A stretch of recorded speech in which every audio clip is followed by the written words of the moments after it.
Shalom, shalom. Nos encontramos, Baruch Hashem, cerca de la festividad de Pesach. Y este año, siendo además año de Shemitah, o sea, todo el año tiene un nivel espiritual diferente, también el Pesach va a adquirir niveles espirituales distintos. Simplemente el Pesach es un comienzo. ¿Bien? El comienzo primero de las fiestas de peregrinaje, que son tres, que son Pesach, después Shavuot y después Sukkot, que es lo que rodea el año judío, el año de las fiestas dentro del judaísmo que comienzan precisamente con Pesach y terminan con Sukkot. En líneas generales estamos hablando, queda obviamente después Hanukkah y Purim, que vuelan como dos grandes aves que rodean nuestro año. De todas maneras, la fiesta de Pesaj tiene connotaciones que son muy profundas, como normalmente todo lo es, pero tiene la connotación de la libertad. Como tiene la connotación de la libertad, entonces suele ser un poco más extenso la forma de entenderla y también de entender cómo la libertad humana, el salir de ser esclavos bajo el dominio de un rey, en este caso el faraón, a ser hombres libres, son la base precisamente para la estructura y para la construcción de un mundo espiritual en este mundo material. Primer punto al que quiero referirme cuando se estudia Pesaj, cuando se comienza a abrir el tema de Pesaj, es que Pesaj mismo en sí son muchos preparativos, que ya los conocemos, pero se concentran en una noche, que es la noche del Seder. Es una noche en donde hay muchos portales, donde hay 15 puertas que se abren y que nos permiten avanzar hacia un mundo distinto con entidades paralelas que vamos adquiriendo en la medida que vamos avanzando durante el Seder de Pesaj. Sin embargo, dentro de este Seder nosotros tenemos simanim, señales, son las señales de la noche. Estas señales de la noche se agrupan o se ponen en una bandeja, las tradiciones son varias, y nos van a acompañar durante este viaje místico, cruzando cada uno de estos portales, y en cada uno de ellos las señales de la noche, las señales de la que hará del Seder de Pesaj, van a ser precisamente aquellos núcleos catalizadores donde justamente se va a irradiar la posibilidad de avanzar al portal siguiente. La que hará del Seder de Pesaj, dicen los sabios, consta de los siguientes niveles. ¿Okay? Hay diferentes niveles y obviamente hay diferentes objetos que se van a poner, generalmente son cosas que se consumen, en la que hará, que es el círculo máximo del Galgal de la vida y el Galgal del mundo, tomado como una especie de plato. El Seder Sidur que hará Leila Seder, dice los sabios, los siguientes. Tignu decretaron ha Shalosh Matzot Matzah Shmura, que se pongan allí 3 matzot de matzah shmura, o sea, de matzah que ha sido cuidada, que son niveles de alajot, niveles que tienen que ver con la gravedad en que se realiza o que se facturan, que se hacen las matzot. Vetaniach hakohen lemala, y se pone la matzah que simboliza al Cohen, se pone arriba. Ve a Leví le mata mimenu, y el Leví, lo que simboliza el Leví debajo de esta. Ve a Israel le mata mimenu, y la que simboliza a Israel se pone debajo de esta. O sea, se ponen de alguna forma que tenga alguna separación entre la primera, la segunda y la tercera, y si no, bueno, una sobre la otra. Cada una de ellas simboliza a los 3 componentes del pueblo judío, que son el Cohen, el Leví y el Israel. Estos 3 componentes de Am Israel son necesarios para la forma en que las mitzvot se cumplen en prácticamente todas las esferas de la vida. Sin embargo, hay dos que son esenciales, que son el trabajo del Bet HaMikdash, donde hay trabajos destinados a los Kohanim, otros a los Levíim y otros a Israel, y por lo tanto hay una dargá, hay un nivel de elevación en que se va entregando al nivel mayor más actividades, y al menor menos, y así está Israel. Pero también tienen una preponderancia en la recepción de la tierra de Israel. La tierra de Israel también, de alguna manera, se conecta con estos tres divisiones dentro del pueblo, de manera tal que son Israel, las tribus, las que reciben parte de la tierra y no el Leví, no el Cohen, a pesar que ellos reciben ciudades y tienen beneficios de las producciones de la tierra, Trumot, Maaserot, de la vida agrícola. Por lo tanto, hay una trascendencia a la división de Israel, al pueblo judío en Cohen, Leví, Israel. Agregan los sabios lo siguiente, en este tema que nosotros vemos de poner sobre la cara las tres matzot.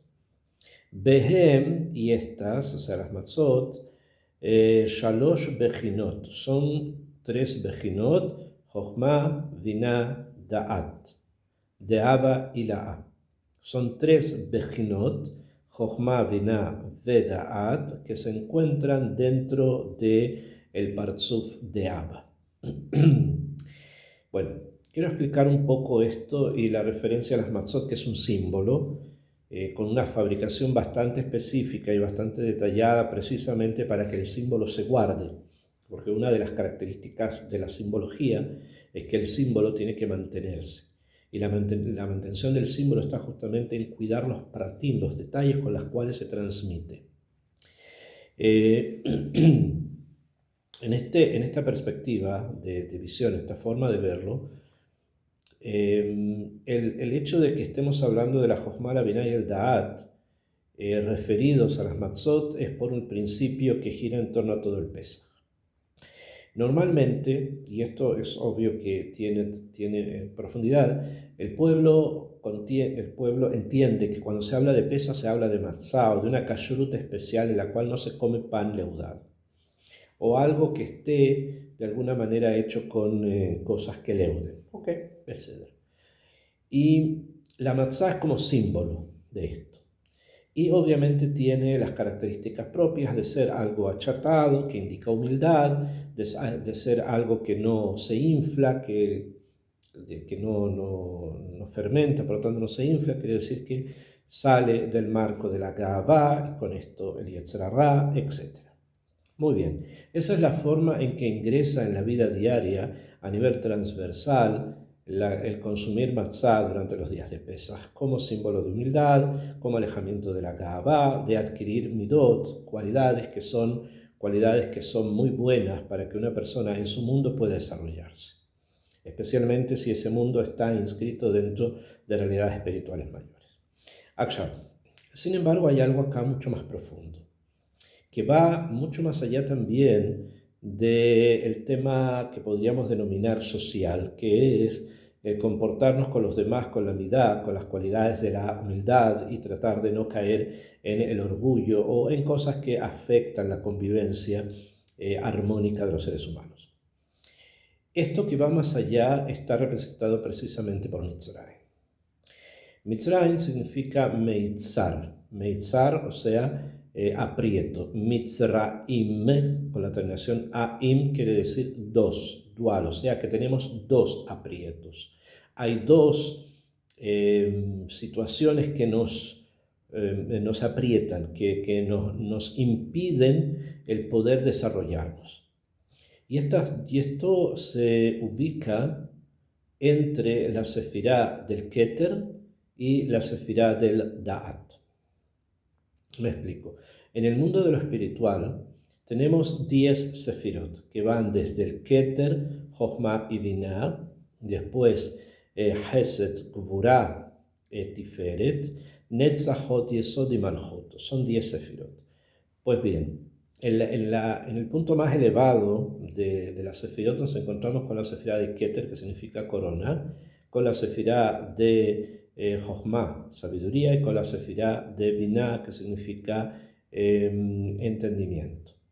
Y a veces suele aparecer junto con Jochma Binah una tercera que se llama Da'at, que es comprensión, saber, conocer, que es también parte del mundo de la Sefirot, pero cuando Da'at aparece, el Keter normalmente no.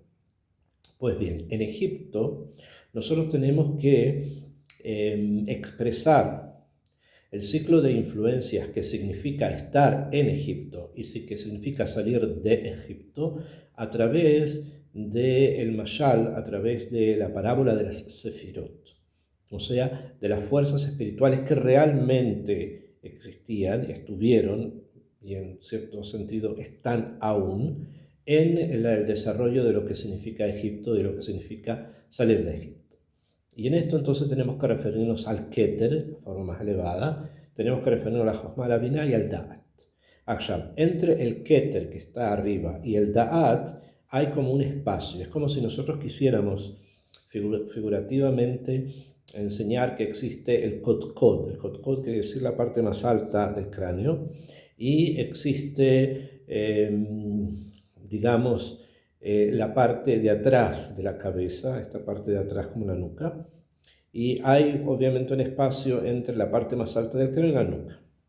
Bueno, ese espacio es el espacio que está limitado por la sefirá de Keter arriba y la sefirá de Da'at abajo, siendo como una especie de feedback, de una especie de algo que vuelve constantemente, como si fuese una especie de círculo que va constantemente entregando energía del Keter al Da'at y trayendo la energía del Da'at al Keter en un ciclo constante y eterno.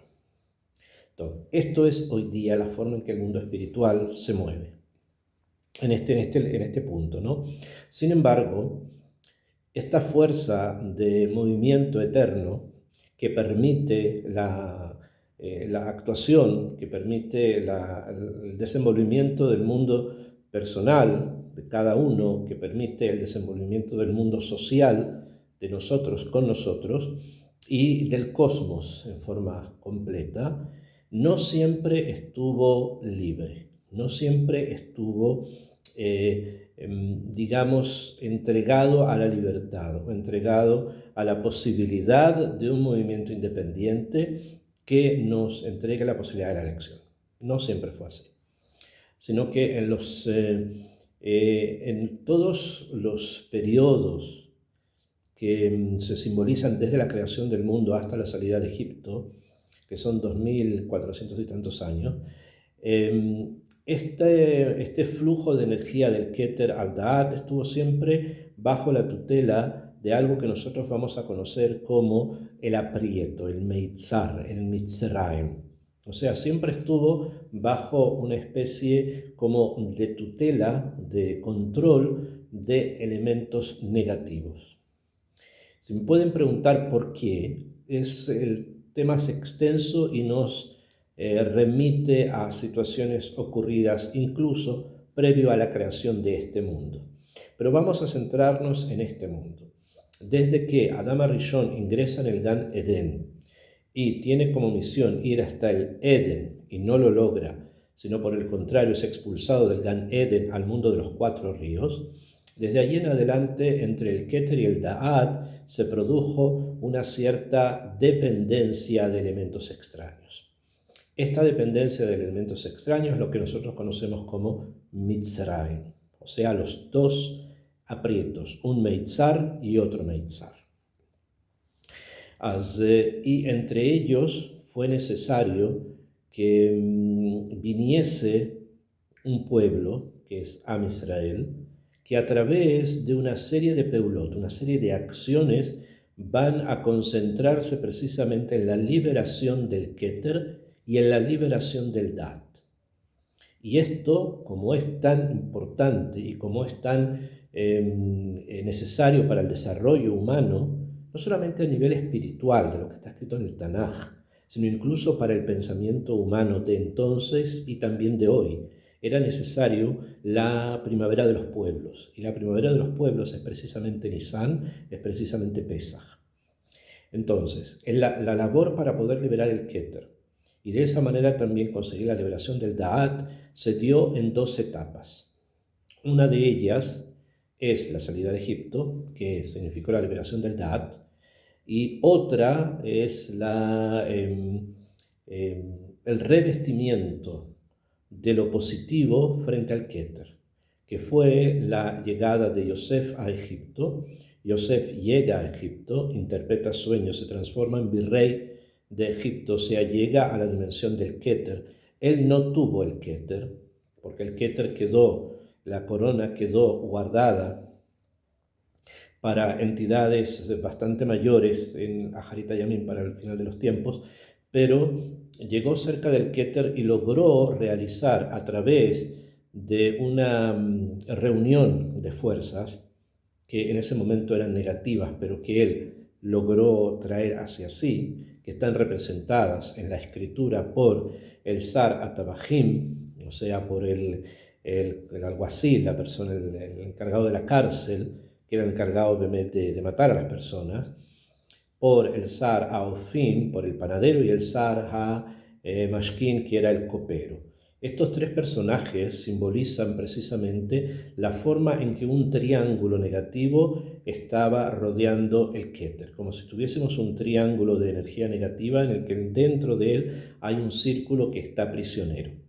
Yosef Atzadik, a través de las cosas que él hizo, que ahora no es el tema porque queremos ya la segunda etapa, que es la etapa del Pesaj, logró romper el triángulo y liberar el círculo. Y de esta manera ese círculo comienza a entregar energías hacia abajo, por ponerlo en términos obviamente metafóricos, estamos hablando de situaciones espirituales, y llega al Da'at. En el Da'at es donde nosotros vamos a encontrar, en este nivel, vamos a encontrar la salida de Egipto. Y la salida de Egipto gira, obviamente, en torno a tres personas indispensables para la posibilidad de la apertura al mundo de la libertad. Que esto es Moshe Rabenu, es Aarón Cohen y es Miriam, la hermana de los tres. Y ellos van a tener que enfrentar a tres consejeros que tenía el faraón. O sea, el faraón, que es la imagen del Da'at. El faraón es el Da'at, o sea, él es el conocimiento, entre comillas. Par o son las mismas letras de la palabra Ha-Oref, que significa la nuca. El faraón concentraba su poder en la recepción de las fuerzas negativas que venían del Keter. Ahora, en el momento que Yosef libera el círculo y las energías comienzan a ser positivas, el faraón ya no puede solo construir su mundo de mala impureza, sino que va a necesitar consejeros. Y la tradición nos enseña que tuvo tres. Uno de sus consejeros fue Yitro, que va a terminar siendo el suegro de Moshe. Otro de sus consejeros fue Job, que va a terminar siendo una de las personas con las cuales Moshe va a tener que tener una relación, entre comillas, que hay que entender. Y finalmente el otro consejero, el más difícil de todos ellos, será Bilam, con las cuales también Moshe va a tener una contienda, va a tener que contender. Y finalmente no es él el que lo elimina, pero de su círculo. Estos tres personajes, que son Yitro, Bil'an y Job, son la imagen del triángulo que rodea esta vez al faraón, o sea, que rodea al Da'at. Y van a ser necesarios tres personas de la pureza, o sea, tres grandes guerreros, los grandes avatares del mundo, porque más grandes que ellos después no hubo, pero los tres grandes avatares, que son tres hermanos, dos hombres y una mujer. Son, como dijimos, Moshe, son Aarón y Miriam. Akshar, los consejeros del faraón, quienes lo protegían para que pudiese continuar realizando lo que él realizaba, lo que él hacía. Cada uno de ellos representa una fuerza que en la Kedushá tiene un nombre y que en la Tumá Bemet no lo tiene. No es que lo llamemos la Jochma de la impureza, sino que más o menos representa lo que en la pureza es la Jochma. Y por eso que muchas veces aparece representado como la sabiduría de la Klipá, la sabiduría del otro lado, del lado oscuro de la fuerza. Entonces, tenemos acá a Bilam. Bilam es el personaje que va a representar en este esquema de puntos, de direcciones, representa el Da'at de la impureza. El Bilam, Da'at de la impureza. Yov va a representar la imagen de lo paciente, va a representar la imagen de lo pasivo, dentro también del mundo de la negatividad, o sea, del otro lado, que es la biná, ¿bien? La biná de la impureza. Y Yitro va a representar la jochma de la impureza hasta que decide modifica de alguna manera su comportamiento. Él nace de un lado oscuro, ¿bien? Que es Midian, que viene de Abraham Avinu y Agar, que son los hijos que él decidió apartar de su hijo Yitzhak. O sea, vienen de un lado apartado. De ahí viene Yitro y él se transforma en el Jajam, se transforma en el sabio. El sabio que obviamente con el paso del tiempo va a cambiar y va a adquirir las características positivas y va a ingresar dentro de Am Israel y va a tener una historia bastante larga. Es alguien que de todas formas dentro de Am Israel es bastante extensa su historia. Y por otro lado tenemos a Iov con un libro entero donde se relata, habla él y amigos que él tiene, también tres, que van a explicar lo que Iov es en ese sentido de pasividad, de aceptación y de que en algún momento significa la posibilidad de transformarse en un kli, en una especie de receptáculo. Cuando es de algo bueno, fantástico, cuando es de algo malo, no tanto. Y en la mitad tenemos la recepción total, que es la recepción de Bilam, que Bilam, con todo lo que él era, un zoófilo y otras cosas más, es el que está detrás del trono. Él es el que está detrás del faraón. Él está detrás del faraón. Él es su serpiente. Él es su corona. Él es sus imágenes. Él, Bilam, es lo que sostiene realmente al faraón de Egipto. Y frente a ellos va a ser necesario que aparezcan los tres hermanos, dos hombres y una mujer, donde cada uno de ellos va a representar la contrapartida, la corrección, el tikkun, mejor dicho, de las tres malas influencias. Y al eliminar esas malas influencias, el faraón queda solo. Al quedar solo, se hunde y desaparece. Eso es que el ejército del faraón en el mar. Miriam, la hermana de Moshe y de Aarón, representa la Binah, se representa el lado femenino de la estructura de la pureza. Ella, Miriam, y lo que significa ella más adelante también. Aarón va a representar a la Jochma. La Jochma que se va a transformar en una Jochma práctica más que en una Jochma intelectual, en el hecho de que él va a ser el padre de los Kohanim que van a manejar el templo. Por lo tanto, Aarón va a significar eso, va a significar Jochma, y sus descendientes, los Kohanim, van a ser derivados como el Gesed. Y Moshe Rabenu, quien recibe la Torá, él es el Da'at de la pureza. Él es el Da'at que va a tener que luchar en contra de aquello que sostiene al faraón. ¿Y quién sostiene al faraón? Lo sostiene Bilam. Por lo tanto, cuando nosotros vamos a entender que estos tres son los que finalmente van a romper el segundo triángulo, que es el segundo triángulo donde se juntaban alrededor del faraón. Así como el primer triángulo fue roto por Yosef, una sola persona, ¿bien? Porque tenía una fuerza espectacular para poderlo hacer. El segundo triángulo se necesitaron tres, porque además es bastante más poderoso, en cierto sentido, la forma en que el faraón actuaba. Por lo tanto, se necesitaron tres personas. Se rompe el segundo triángulo y nos entrega el desarrollo humano, tres personajes que sobre estos tres gira mucho, prácticamente todo, el ceder de Pesaj y la liberación. Y ellos son la representación, o ellos están, mejor dicho, representados en las matzot.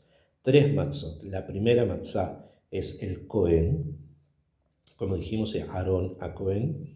La segunda matzá, que es la matzá de la Biná, ¿bien? Que es la representación de quién, de Miriam.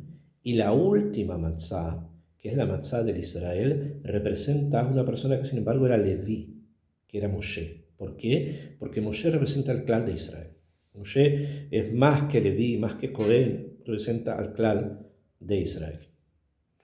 Besrat Hashem, continuaremos dando entregas sobre las profundidades del Pesaj y las profundidades de los símbolos que giran en torno a la noche de la liberación, no solo de Am Israel, es la noche de la liberación universal.